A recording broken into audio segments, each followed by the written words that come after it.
Quick, one thing that I've been pushing for a long time, several years in fact, actually early on in Act 2 was when I started saying this, was that this raid on Onigashima was going to fail, going to end in failure. The raid failed, the raid failed, the raid failed, the raid failed, the raid failed, the raid failed, the raid failed, the raid has failed. I would love to see next chapter, the raid failed. The raid failed this chapter, the raid fails this chapter. The raid is gonna fail, the raid ending in failure. Is the raid failing?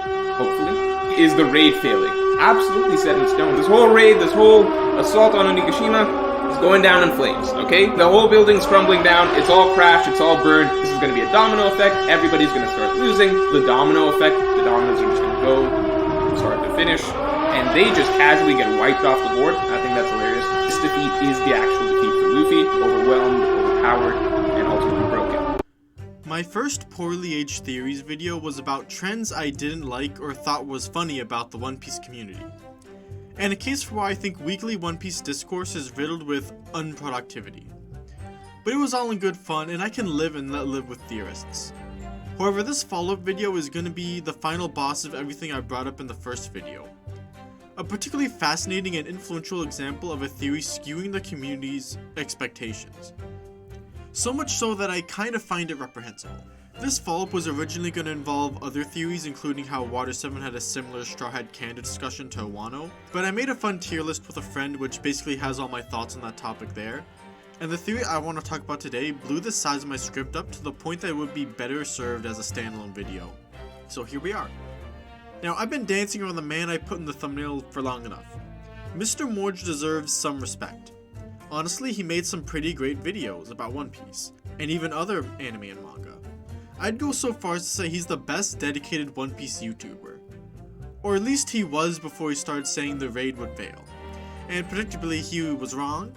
I was tempted to put his little theory in my first video, but I had it up a few weeks before the raid officially succeeded, so I couldn't 100% confirm its failure. But I was confident enough to put it in my opening, and I will be smug about that forever. This video is a cautionary tale about the absolute worst of weekly chapter reviews and theory videos, about how a man with a big audience and an earnest theory clung to it just a little too hard, to the point that it deeply infected the weekly discourse of One Piece, in a way I've never seen for any series before. Now, I'll admit the weekly discourse for a series like One Piece is rarely good. Nearly every big arc is controversial when it's first published, no matter what website the discussion takes place on. YouTube, Amino, Twitter, 4chan, Arlong Park forums, etc. But the effect Morge had on One Piece fans during Wano was especially fascinating. At first, I didn't want to narrow in on Morge so much because it seemed mean-spirited, but during my research, I found he said this during one of his latest raid fail videos. If in 2 chapters' time, neither of those two things has happened, then we can say that Kaido is defeated, the raid succeeded, the arc is over, and you can hold me to that. But it's not gonna happen because Kaido isn't done, as I will be explaining today. His latest raid fail video came out after the raid officially failed, by the way. This man fought a 4-year-long war campaign for his theory, and I'm here to give you the big scoop. I don't watch weekly chapter reviews. I rarely watch theory videos outside of research purposes, because frankly I don't find them all that interesting. But it's unprecedented to see a theory actively damage the weekly discussion in the fandom for so long and to this extent. It's really the type of commotion that can only happen because of YouTube and influencer culture. I hope we can keep this in good fun and not hurt any feelings.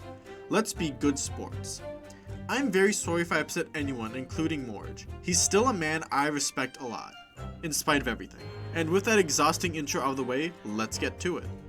4 years ago, Mr. Morge predicted that the Straw Hats' raid on Onigashima would end in failure. That the Beast Pirates led by Kaido would defeat the Straw Hats before being challenged again for round 2, where only then the Straw Hats would win. And he's continued to say it over and over again, and even started doubling down the further we got into the raid. The raid itself lasting roughly 70 chapters or 2 years of publication. And Morge has been throwing this idea around well before that point. Morge is a very popular guy, and his theory was so prevalent in the discussion that not only could you find people arguing over it outside of his comment section and on other platforms, but other YouTubers felt the need to make counter videos. But why is this bad? There's nothing wrong with simply making a prediction, right? Well, I present to you the stages of cope that the raid fail theory follows. Stage 1. My fun harmless theory. Stage 2, doubling down on the meme. This is where it was most fun. Stage 3, if I'm wrong, One Piece must be bad. Stage 4, lying. In his first raid fail video, Morge is respectful to the series, cautious not to say anything too crazy, and overall just a guy talking about his theory. It's the humble origins of a monster. In it, he discusses how plans can easily go wrong, and that the crew have suffered total defeats before, and even that Luffy's first defeat against Kaido could be a red herring. And honestly, this video is fair enough in retrospect. After all, we were only at roughly chapter 938, and there was even a compelling and widely accepted theory in regards to Wano's length, that being the Kabuki Act theory. The theory goes that Kabuki Act typically has 5 acts, and that One Piece would be following the structure in Wano. Act 3 in particular being a tragedy, which would coincide with the raid failing. It was very influential alongside Morge's raid fail theory, and it added to its initial credibility.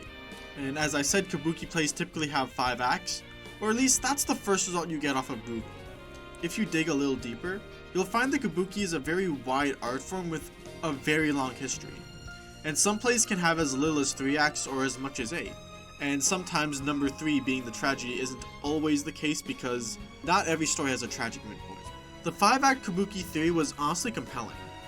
The Japanese themed arc that separates itself into acts must certainly be following some traditionally Japanese trend. And I even bought it for a while.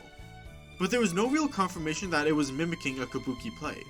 After all, Kabuki isn't the only type of performance in Japan, and in fact, One Piece includes various performance arts in Wano.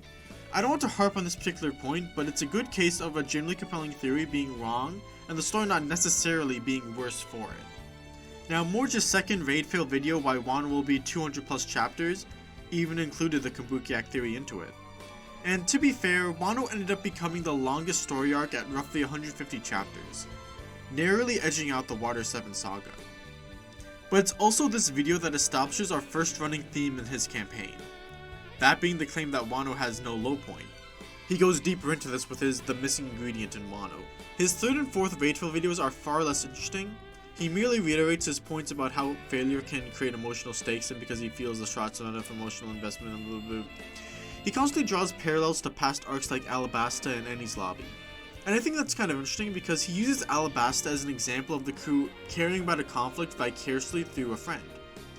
And Acts 1 of 2 of Wano is partly about the Strawhats befriending the people in Wano, in the same way the Strawhats befriend natives in every adventure they have. And you could still ignore all of them because this is in addition to the 2 who've been traveling with them for hundreds of chapters now. Kinemon and Momo are directly analogous to Vivi. Even though he brings up trends and parallels in past arcs at nearly every raid fail video, he doesn't draw one here. And this kind of gets at my main issue with this theory. Rather than explaining why Morge doesn't care about any of these characters or express why he thinks they aren't successful in gaining his investment, he instead ignores it to peddle a theory and then makes criticism centered around that theory, which just moves the conversation further away from the story we got. Yes, he does bring it up sometimes, but never in any great detail, and I feel like that would be far more interesting than explaining why the raid should fail for the 5th time. At this point, at least, it couldn't be 12 down the road. This next video, why the Alliance will still fail, is where the raid fail theory is the most fun. He openly acknowledges that he's likely wrong and is transparent about his intentions. He wants to go down with the ship and embrace the meme that has developed around his channel. And the video really has nothing but fair points. He simply brought up a list of plot threads that have yet to resolve and makes a case for how they can fit into his theory. It's simple, it's good faith, I have no complaints. Well, I do have one. I think it's funny that he said this would be his last video on the subject, only to make 6 more videos explicitly about his theory. And that's ignoring the surrounding material. Possibility. But does that mean we're giving up? No. If the ship is going down, it's better to honorably go down with it, which is why, with this video, it will be my last stand, making my final case for why the Alliance will fail here. The final argument for the raid failing. This is in line with his past videos because it's mostly inoffensive, but it's where he starts going off the rails a bit. He claims that a character arc that begins in a fight cannot simply resolve in that fight, which is just flat out wrong. Sometimes a chapter or 2 can be enough to introduce and resolve a character or thematic conflict that didn't have a long build-up. To reject that would be rejecting dozens of fights we've already seen. I suppose if that's how you feel, that's fine, but as Morge loves to draw parallels to past arcs, I'm again skeptical of his intentions here. The hilariously named Kaido is gonna beat the shit out of Snake Man decides to move the goalpost a bit, and simply says Luffy's Snake Man form won't be the form he beats Kaido with, which was right. But in the greater context of his channel, he's mostly reusing points in his raid fail videos, and this is raid fail propaganda in disguise. Now, his final 3 videos are by far his most frustrating. In his Kaido spoilers Wano video, he says these lines of dialogue are meaningless unless the alliance fails, which I just think is wrong. The Scabbards literally lost against Kaido and failed to complete their half of the plan, and Luffy did not abandon them.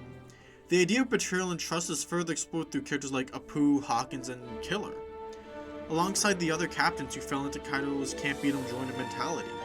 Momo and Yamato have a whole conversation about whether or not it's still worth fighting a losing battle. And this chapter came out almost a full month before this video. This line is as much about the civilians as it is about the samurai Kaido had interacted with. It's about how they managed to find value in defeat, something Kaido is both disgusted by as he hates weakness, but at other times will praise because he too wants a glorious death. He's a man waiting to die after all. You can call this contradiction a meaningful character flaw for Kaido, or you can say it's bad writing because it's inconsistent with prior dialogue, or that Kaido's a weak villain for not having more self-awareness. I've made my take clear, but to say it's meaningless would be ignoring prior context. This was just resolved later. And this last one clearly already contributed to the story. It further informs us of Kaido's worldview. He just believes it's like objective proof of a death flag, which it's really not. This video, Kaido has awakening, is just more propaganda in disguise, but in isolation, I think it's fair, because Delphoid Awakening was clearly a motif in Wano, and it was not clear if Kaido had this ability himself or not. Honestly, I thought it was a little sloppy in retrospect, but at the end of the day, it is part of this larger narrative I'm talking about. Now, it's just the last video that really grinds my gears. Kaido is getting back up includes a list of, quote, dropped plot threads, unquote, some of which were simply addressed in the tail end of the raid. But others are straight up made up or simply theories other fans made, such as the identity of Yamato's mother, which was never a question anyone in the story brings up or alludes to, or why these 3 Oni, quote, resemble the samurai, unquote. I say in quotes again because they don't look at all like the samurai. Like, I guess one of them has a similarly shaped head, but cross my heart, I don't see any resemblance. A theory is using other theories in order to substantiate why it's a likely theory. Think about that for a second. And this isn't even like the Kabukiyak theory, which is like a whole cultural, like, aesthetic thing, which was clearly happening in the story. This is just some bullshit. He even includes a page from a cover story from hundreds of chapters ago, which was never relevant to the story of Wano at any point. Sure, maybe this is a Wano samurai. That's possible. But even if he is, by no means does he have to appear. It's not a drop plot thread for Wano specifically. It never came up in Wano. This didn't appear in Wano. This is just an open-ended mystery from way back when. He even brings up Wano's differing climates as a dropped plot thread. If you want to call it a mystery, fine, alright. But the very fact that it had multiple climates, or its possible explanation, was never treated as something plot relevant. This is a fantastical setting that doesn't have to explain away every setting detail. You could just as easily say Skypiea has plot holes because it didn't explain why plants grow so much larger in the sky. Or what parts of Whole Cake Island are natural sweets or man-made sweets. Like, I made a whole video about this. Also, I live in this funny little country called Canada, and let me tell you, the weather can vary a whole lot depending on where you live. Some of his dropped plot threads weren't even dropped. Zoro's heritage in Wano and the shared origin of his swords played a part in him understanding himself better, as opposed to obsessing over King's heritage. Knowing your opponent is wise, but knowing and focusing on yourself is even more important. Zoro reflects on who made his swords and how he can best utilize them. He's seen countless examples of characters using their enemies' weaknesses to win, but it's Zoro's goal to not merely defeat other swordsmen, but to surpass them. He wants to cut King at his strongest with his flames on. Also, we do know who Hitetsu was waiting for. He was waiting for the Kozuki clan and was holding onto Odin's sword, waiting for Momo and Hiyori to retrieve it. Morge even ignores how long-form storytelling tends to leave unresolved plot threads for later arcs. Wano itself even picks up and resolves several threads from past arcs. He claims, I actually kept that list shorter than I could have. I tried to keep it focused on Wano-specific plot threads and mysteries. and I don't buy that for a second. By this point, I can't tell which of his ideas are earnest and how much of this is a forced act. Like, did he ignore that Hitetsu already said this line, or did he just, like, not remember it? It could be either. It's alright that in the very last one, he wants to hold the position even after Luffy already defeated Kaido. This is his hill to die on, so if he wants to go out swinging, let him. But the amount of bad faith in his arguments is ridiculous.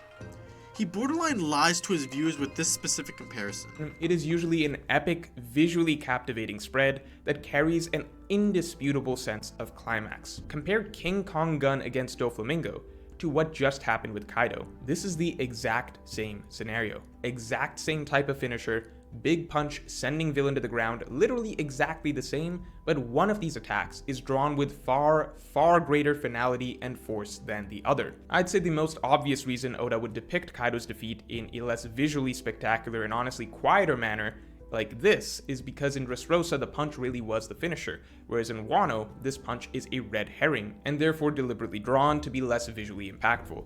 He picks a tiny panel out of a full page spread in a series of page spreads and says, this is the impact.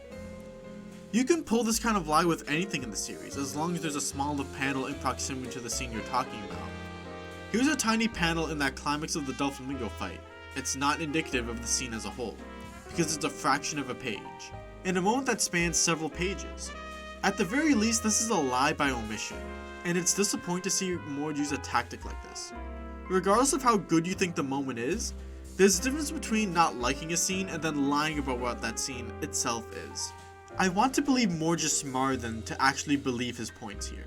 I really do. I also take issue with this insistence that the final clash was anticlimactic. And not just because it was a super cliche epic 2-chapter long power struggle. Like, I don't know how you get more traditionally climactic in a shonen manga. Even if the scene was a fake out, it certainly wasn't a convincingly anticlimactic one in the way Morge described in his video. But on a more personal note, I also take issue with it because it might be my favorite part of Luffy's fight with Kaido. Because Luffy uses Ryu to push the drum dragon. And there's a couple things I find interesting about that. I see one of my favorite side characters in this punch, Old Man Higoro. A man who best represents the decline of the samurai as a midget with malnutrition. But in spite of that, he has one really cool move to teach Luffy. Luffy is almost always fighting for the friends he made on whatever island he visits. But this is a rare example of one of these friends teaching or giving him something to aid in his final battle.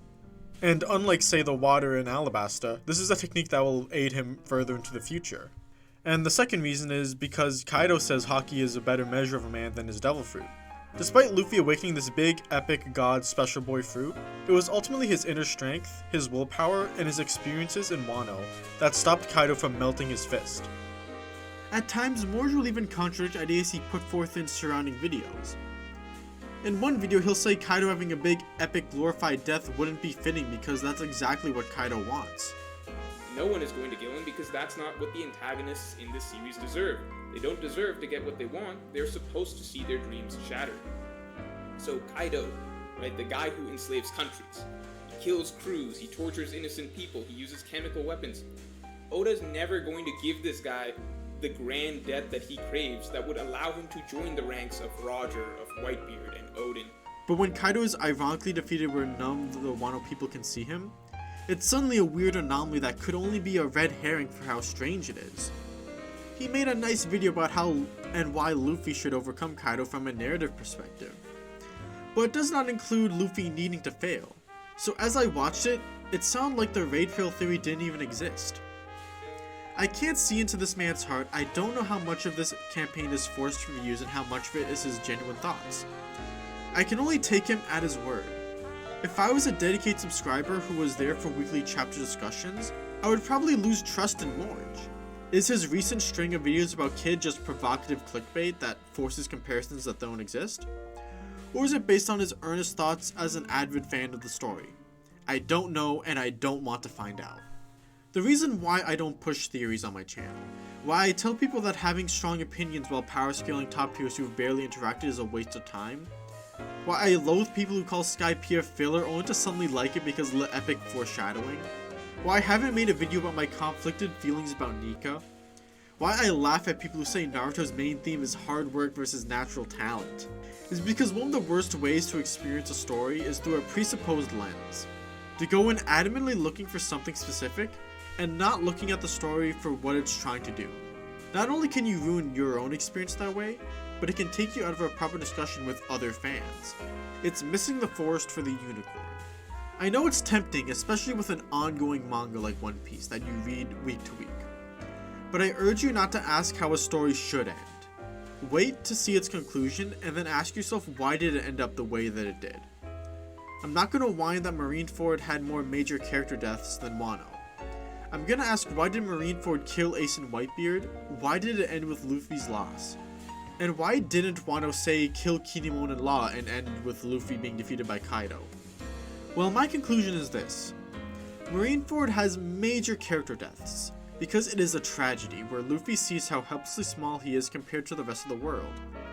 And it's where we set up Blackbeard and Akainu as major antagonists who go on to rule the pirate world and the Marines respectively. And the people they killed had character relevant reasons to die the way they did. You can make an entire video about this subject. Heck, Morge basically did that in his Marineford video. And in contrast, Wano is a triumph where Luffy is finally able to compete against and change the world itself. Finally on the same level as his two greatest enemies. It's the arc Luffy takes what he learned in Wano and grows stronger himself, all while liberating his friend's country. It's the arc Momo finally understands what it takes to be a leader worthy of his retainers by watching Luffy. It's the arc Sanji reaffirms his values. It's the arc Zoro learns of his lineage and begins to master his new sword, where Robin reminds everyone she's more than a simple translator, etc, etc. It would be totally awkward if everyone but Luffy succeeded and then Kaido mows down everyone else because we need death and stakes or whatever. Morge claims that Well, that's just the readers having the wrong expectations, which is a strange sentiment I've seen people floating in response to arguments that this finale was anticlimactic. Readers having wrong expectations is generally a terrible argument and a clear deflection from actual discussion. If there is a clearly established narrative setup, then the author has set an expectation. And along those lines, from the moment an author poses a particularly dramatic scenario, for example, Onigashima coming down on the flower capital, and that's partly true. It is an author's job to manage expectations to a degree. But brother, how do you not play a role in all this? If you as a 100,000 sub channel make dozens of videos about the raid failing, that is going to change your audience's expectation of the story. That is going to affect the discussion. It's incredibly disappointing to see people say things like, I have faith in Oda as a writer to make sure the raid fails. Because I've seen that. Morge set these people up to be disappointed. It feels like people enjoyed the story less because they had this theory in mind while they read it. And I've been disappointed by manga before, like Quintessential Quintuplets and Happy are both romance series I'm quite fond of. And in both, my favorite character didn't get the pairing I wanted them to get. I coped, I moped, I hung myself from a rope. But in retrospect, I can appreciate the pairings we did get, at least somewhat, because they were built into the story being told. I'm not going to keep crying in my bedsheets about my wishes being wrong. That's just not how you get a productive discussion. Ideally, people should try and engage with the story on its own terms, with its totality in mind. Pushing aside your initial expectations is a necessary step to not just understand stories, but most experiences in life. If you think Wano needed a stronger low point, that's fine. You can criticize Luffy's losses against Kaido for whatever reasons you want. Maybe you think he bounced back too quickly, or you wish his defeat should have happened in front of others. That's all well and good. But I think there's an important distinction between criticizing a story for how it handled something, and then criticizing a story for having what it's supposedly missing and insisting a story has to be a certain way, before you've even seen the end of it. I'm not saying you shouldn't criticize a story or think about the ways it might have been better. But if the story isn't even finished, isn't even halfway finished, and you act like the only way it could have been good was the one way, I can't take you seriously anymore, as silly as that might sound. You found your conclusion and then started working backwards. To be absolutely fair to Morge, I have found some stream highlights where he goes in depth about why he didn't feel emotionally invested in Wano. This was after the climax, after the ending. And honestly, these snippets is something I like. It's actually something I can identify with. He's not lying about what panels are what. He's not appealing to some storytelling rule or trend. He talks about how the dramatic tension was present in Wano, but mostly through characters he didn't care that much about, or at least not as much as the core cast. It is kind of just reiterating points from his old videos, but I think because it's in a stream and not in a scripted video where he has to sound as convincing as possible, or because he doesn't have to tie it to a theory, it's honest, and it's even in good faith. He even says that the tone he didn't enjoy as much is suitable considering it's when Gear 5 is introduced, which is personally something I don't really agree with, but whatever. There's a sense of fairness to these highlights. He clearly cares about One Piece a lot, and is just explaining his disappointment with it. I can disagree with his takes, but I can't laugh at them or call them absurd. This is stage 5. The theatrics can stop. I want to hope it'll be better in the future, but I won't hold my breath.